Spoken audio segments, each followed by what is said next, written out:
A sudden spell of rain and thunderstorms swept across Delhi NCR last evening, bringing much needed relief from the relentless heat wave. Dark clouds, lightning, and winds gusting up to 40 km/h helped cool down temperatures and offered a break from the scorching conditions. Now, Delhi, of course, has been reeling under unusually high temperatures.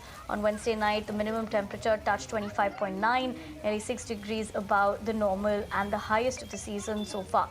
April nights in both 23 and 24 had not crossed the 25-degree mark until now.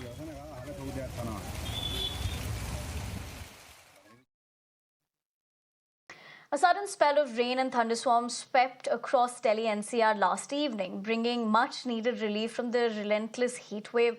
Dark clouds, lightning, and winds gusting up to 40 km/h helped cool down temperatures and offered a break from the scorching conditions. Now, Delhi, of course, has been reeling under unusually high temperatures. On Wednesday night, the minimum temperature touched 25.9, nearly 6 degrees above the normal and the highest of the season so far.